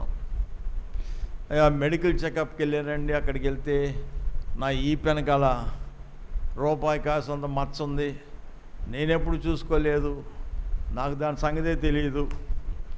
అక్కడికి వెళ్ళిన మెడికల్ చెకప్లో పిన్నీస్ పెట్టి పక్కన గుచ్చుతుంటే బాబోయ్ బాబోయ్ అన్నాను. ఆ మచ్చ మీద గుచ్చుతుంటే నాకేం తెలియట్లేదని చెప్పాను. అమ్మా నీకు లెపర్సీ ఉందని చెప్పి రిపోర్ట్ ఇచ్చారు. ఏమ్మా లెపర్సీ ఉంటే వెళ్ళకూడదా అన్న. అయ్యి బాబు ఊరి తీసేస్తారండి, లెపర్సీతో మా దేశం వచ్చావంట, అసలు నీకు పర్మిషన్ ఎవడు ఇచ్చాడు, మెడికల్ సర్టిఫికేట్ ఇచ్చాడు, ఆయన కూడా పిలిపించి ఆయన కూడా ఊరి తీసేస్తారు. నేనమ్మా పట్టు చీర కట్టుకుని వడ్డానం పెట్టుకెళ్ళిపోతే బాగుండు కదా అన్న.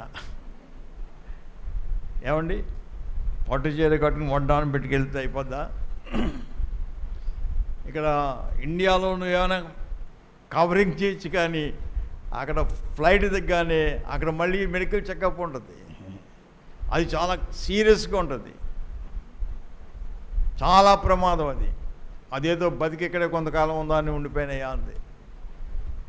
మరి ఒక దేశపు వారు చిన్న లెపరసీ మచ్చనే ఆపేసి నువ్వు మా దేశంలో అడుగు పెట్టకూడదు అంటున్నారే, మరి పరలోకం వెళ్ళిపోవాలని మనందరం ఆశపడుతున్నాం. మరి పరలోకం వెళ్ళాలంటే మనం ఎంత పరిశుద్ధంగా ఉండాలి? ఇర్మియా గ్రంథము 2వ అధ్యాయము, ఇర్మియా గ్రంథం 2వ అధ్యాయం 22వ వచనం చదువుకుందాం. నీవు క్షారముతో కడుగుకొనినను, క్షారముతో కడుక్కొనినను, విస్తారమైన సబ్బు రాచుకునినను, నీ దోషము మరకవలే నాకు కనబడుచున్నది. నీ దోషము మరక మచ్చలా కనబడుతుందట. పైకి మంచి డ్రెస్ వేస్తాం, మంచి పౌడర్ రాసుకుంటాం, ఏమండి మంచిగా కనబడతాం పైకి, కానీ లోపల దేవుడు చూస్తున్నాడు. నీవు పాలతో కడుక్కున్నా, ఇంటర్నేషనల్ లక్స్తో కడుక్కున్నా, లేకపోతే పన్నీరుతో కడుక్కున్నా, నీ దోషములు నాకు ఎలా కనబడుతున్నాయి అన్నాడు? మరకవలే కనబడుతున్నాయి. అయ్యో శాస్త్రులారా, పరిచయులారా, మీరు గిన్నెయు పళ్ళెమును ఎంతసేపు బయట శుద్ధి చేస్తున్నారు, కానీ లోపల కీలముతో నిండిపోయింది అన్నాడు. ఈ రాత్రి సభలో దేవుని బిడ్డలారా, మనం పరిపూర్ణంగా పరిశుద్ధంగా కాకపోతే, పరిశుద్ధత లేకుండా ఎవ్వరూ దేవుని రాజ్యంలోనికి అడుగు పెట్టలేరు. ఇంకొక మాట అంటాడు ఇర్మియా గ్రంథం 13వ అధ్యాయము 23వ వచనం చదవండి అమ్మా. కూషు దేశస్థుడు, కూషు దేశస్థుడు అంటే నీగ్రో, వాడు నల్లగా ఉంటాడు, చీకట్లో కనపడ్డు. అలాంటి కూషు దేశస్థుడు తన చర్మమును మార్చుకొనగలడా? చిరుతపులి తన మచ్చలను మార్చుకొనగలదా? మార్చుకొనగలిగిన ఎడల కీడు చేయుటకు అలవాటు పడిన మీరును మేలు చేయవల్లపడును. దేవుని బిడ్డలారా, చిరుతపులి నాకు ఈ మచ్చలు నచ్చలేదని చెరిపేసుకోగలదా? నీగ్రోవాడు నాకు ఈ చర్మం బాగలేదు, నల్లగా ఉందని మార్చుకోగలడా? అలాగే పాపం చేసిన వాడు పరిశుద్ధుడు అయిపోగలడా తనకు తాను? అది అసాధ్యం అంటున్నాడు. అర్థమైందా? మనకి మట్టి అంటుకుంటే, బురద అంటుకుంటే దేంతో కడుక్కుంటామమ్మా? దేంతో పోద్ది? నీళ్ళతో పోద్దా? పోద్దా ఏమా? పోతుంది. బురద అంటుకుంటే ఏ నీటితో కడుక్కుపోద్ది. మరి తారు అంటుకుంటే, దేంతో పోద్ది?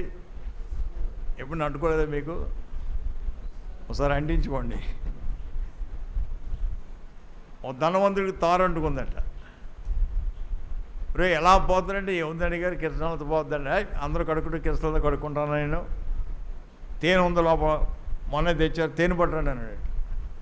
తేనెతో కడిగితే పోద్దా? వెన్నపూస తీసుకొచ్చారా, వెన్నపూసతో పోద్దా? ఏమండి పెరుగు తీసుకొచ్చారా, పెరుగుతో పోద్దా? దేనితో పోవట్లేదట.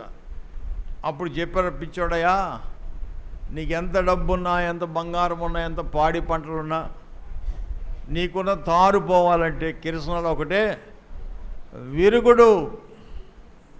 అప్పుడు కిరసనాలతో కడిగితే పోయిందట. మరి పాపం అంటుకుంటే దేంతో పోద్ది? గోదావరితో పోద్దా? ఏమండి, ఒకసారి మాకు పుష్కరాల రేవులో యాత్ర బస్సు, చాలా పెద్ద యాత్ర బస్సు ఆగిందట.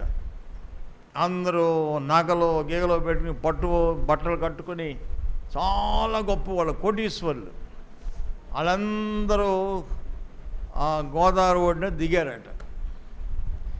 దిగితే ఒక సువార్థికుడు, సామాన్యమైన ఒక సువార్థికుడు దగ్గరికి వెళ్ళి, అమ్మా మీరు ఎక్కడి నుంచి వచ్చారమ్మా? మాది బెంగళూరయ్యా, వీళ్ళది అనంతపురయ్యా, వీళ్ళది కర్ణాటకయ్యా, మేమందరం రాజమండ్రికి వచ్చింది ఎందుకంటే మా పాపాలు కడుక్కోవడానికి వచ్చామని చెప్పారట. ఈ పుణ్య గోదావరిలో మా పాపాలు కడుక్కోవడానికి వచ్చాము అని చెప్పారట. అప్పుడు ఈ రైల్వే ట్రైన్స్ బొగ్గుతో నడిచాయి. అప్పుడు ఆయన గబగబా వెళ్ళి అంత బొగ్గు తెచ్చాడట.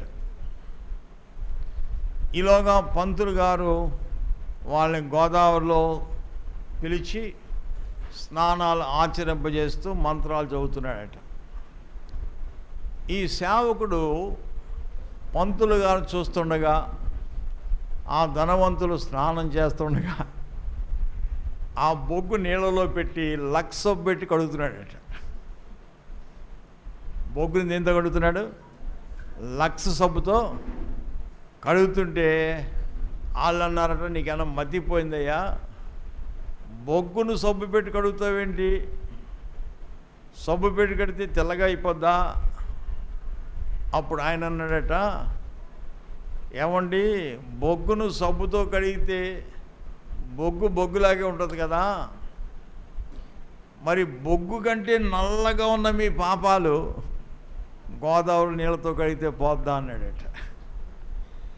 వాళ్ళకి జ్ఞానోదయం కలిగి, అరే మా కళ్ళు తెరిపించవయ్యా అన్నారట.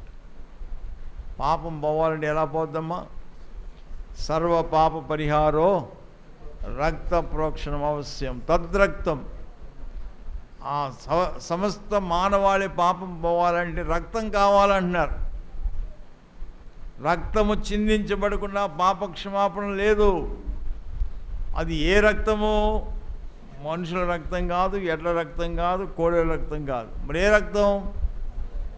పరమాత్మైన పుణ్యదాన బల్యం. పరమాత్ముడైన వాడు ఎవడైతే ఉన్నాడో ఆయన రక్త మాంసములు కలిగిన వాడై భూమి మీదకి రావాలి.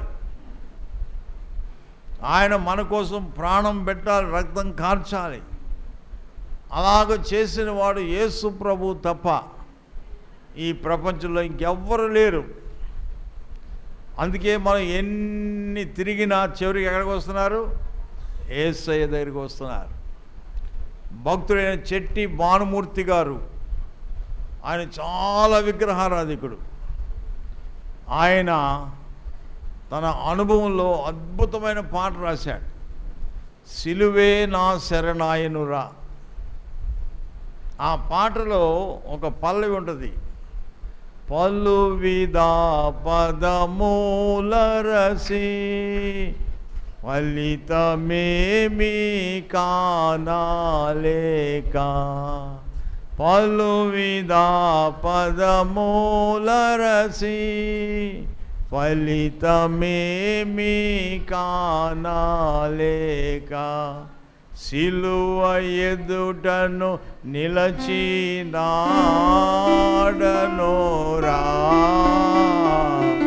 నీ సిలువే నా శరణాయనురా. పలువిధ పదాలు అరిసి దేవుళ్ళందరినీ పిలిచి అలిసిపోయానయ్యా. ఎవ్వరు నాకు స్వర విప్పి మాట్లాడిన వాళ్ళు లేరు.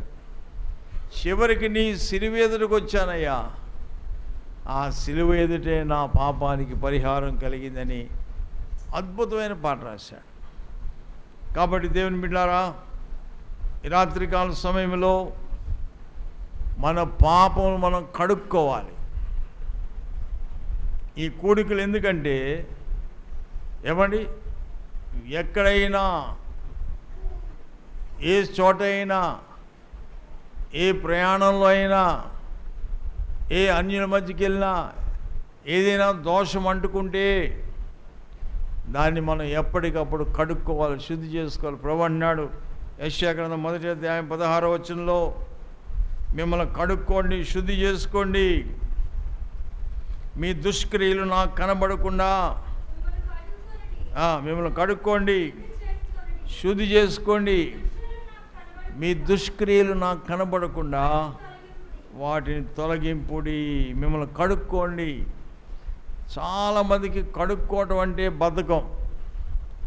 కడుక్కోవాలంటే సిగరెట్ మానేయాలి, తాగుడు మానేయాలి, ఇంకా ఏమైనా అపవిత్రమైన వ్యసనాలుంటే అవన్నీ కడుక్కోవాలి.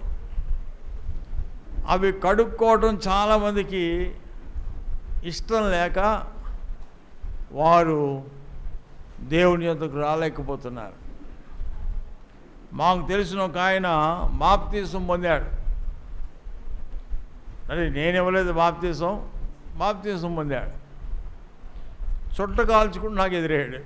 నేను ఆపాను, ఏమయ్యా నువ్వు బాప్తీసం పొందే కదా, మరి చుట్ట కాలుస్తున్నావు, చుట్ట కాల్స్తే పరలోకం వెళ్ళ కదా అంటే అంటాడు, పరలోకమైన మానేస్తాం కానీ చుట్ట మానండి అంటున్నాడు. ఆడికి అలవాటు అయిపోయింది. చూసారా, పరలోకమైన మానేస్తాడు కానీ చుట్ట మానలేనండి అంటున్నాడు. చూసారా. కాబట్టి దేవుని బిడ్డలారా, మన జీవితంలో మనల్ని మనం కడుక్కుందాం, శుద్ధి చేసుకుందాం, పరిశుద్ధపరుచుకుందాం. ప్రభు రాకడకు, ప్రభు రాజ్యానికి ఎత్తబట్టడానికి, వధువు సంఘములో చేర్చబట్టడానికి మనల్ని మనం అన్ని విషయాల్లో మనల్ని మనం పవిత్రపరచుకోవాలి. అలాగ పవిత్రపరుచుకున్న ఒక గుంపు ఉన్నారు. వాళ్ళు పరలోకం వెళ్ళటానికి సిద్ధపడి వచ్చారు. తలుపు దగ్గర నిలబడ్డారు, పిలుస్తున్నారు. అప్పుడు ఒక ఆయన వచ్చి చెప్పాడు, ప్రభా ఎవరో వచ్చారు నాయన అంటే, ఎవరు వాళ్ళు చూస్తే గొర్రె పిల్ల రక్తంలో తమ వస్త్రం ఉదుక్కొని తెలుపు చేసుకున్నవారట. వీరు మహాశ్రమ నుంచి వచ్చారు. గొర్రె పిల్ల రక్తంలో తమ వస్త్రం ఉదుక్కొని తెలుపు చేసుకున్నవారు లోపలికి ప్రవేశపెట్టము. అబ్బా ఎంత స్వాగతం అండి. వాళ్ళు లోపలికి వచ్చాక ఇంకో బ్యాచ్ వచ్చారు. వాళ్ళు వచ్చి అన్నారు, ప్రభా మాకు తలుపు తీ అని అంటుంటే ఆయన అన్నాడు, ప్రభా అని పిలిచి ప్రతివాడు పరలోక రాజ్యంలో ప్రవేశించుడు కానీ పరలోకమందున నా తండ్రి చిత్త ప్రకారం చేయవాడే ప్రవేశించును. మనం ఏ గుంపులో ఉంటామో మనమే పరీక్షించుకొని, మీరెవరో నాకు తెలియదు అనే గుంపులో కాకుండా త్వరగా లోపలికి ప్రవేశపెట్టండి, నా తండ్రి చేత ఆశీర్వదించబడిన వాళ్ళరా లోపలికి రండి అనే గొప్ప పిలుపునకు మనం సిద్ధపడదాం. అలాగ ప్రభు తన కృప మనందరిపై ఉంచును గాక.